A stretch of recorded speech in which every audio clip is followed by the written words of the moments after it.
Angie Bowman here again with Magnus. What we're going to teach you now is the cue word release. So a release from a stay or settling on your mat or a sit. It's all the same. And we teach the release first because your dog probably has kind of an implicit stay. When you have them in a sit or on their mat or in a down, I don't necessarily add the extra word stay. What I teach my dogs when they're in a sit is to stay there until I release you. So there are times for emphasis in a calm way, but just to reinforce the behavior I want, I will add the word stay, but my dogs also do understand that when I say sit, ideally they stay there until I give them the release word.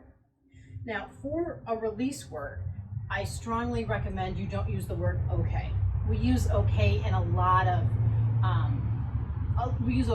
times in our daily life. And if you have your dog in a stay and you say the word okay, you could release your dog unintentionally. Some other good words for release are release, free, I use done.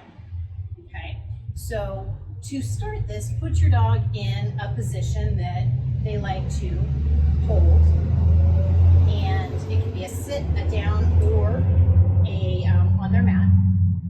Have a treat, and then kind of just like toss it off to the side and have them follow it. When they get up from that sit or whatever, give them a click. So we're going to do it again. I'm moving my body to kind of encourage release, and I'm adding the word sit, release. I'm kind of making an excitable hop, something that's fun for them to follow. Sit, release. Good. Sit, release. Good. So we talked previously about fading the lure. I had a piece of kibble or a treat in my hand for the first 3, 4. The last one I just did, I didn't have anything in my hand. I want to fade that lure as quickly as possible so we're not dependent on it. Sit, release. Good. So this is a fun game. My dog is chasing me. Sit, release. Good. Any movement on my dog's part to get up from that sit, that one was just a paw, I clicked. Click those minor things because he still doesn't exactly know what I want. Here.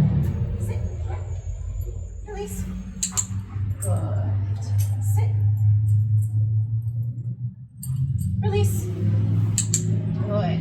So notice that one, he doesn't really know my word yet, he knows my movement. Sit, release. We do this a few times, he'll start to associate the word. Sit, release. Good. Sit, release. Good. Sit, release.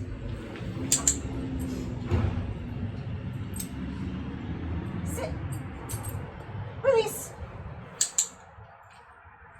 And he's still right now very dependent on my body movements to get him to get up.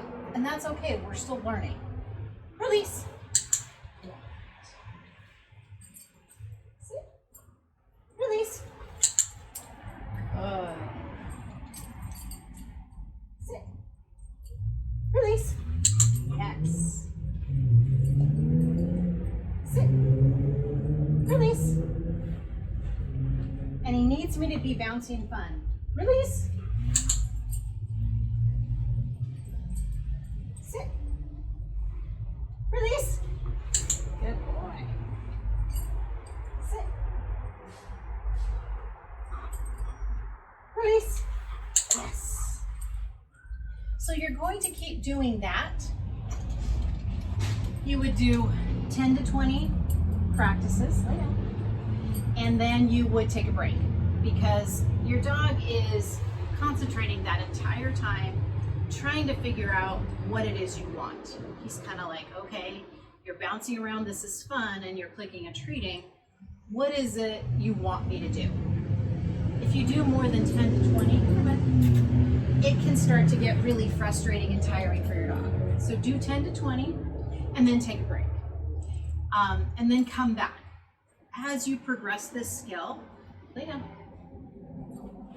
You will say your release and move less and less. Notice that when I didn't have my bouncy little hop, he kind of just stared at me.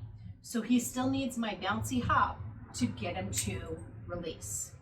So I will start to fade out that bouncy hop and just step to the side. And then I will just maybe move my arm to the side. And then I will eventually not move my body at all. I will just say the word release. And that's how we progressively fade out all of those additional helpers to help the dog understand what we want. Eventually you want to be perfectly still and just say your release word and have them release. So we teach the release word, and then once that release word is solid and they're reliably doing it without any additional body movements, then we'll go back to generalizing and improving our stay. That will be our next video. All right, take care. Bye-bye.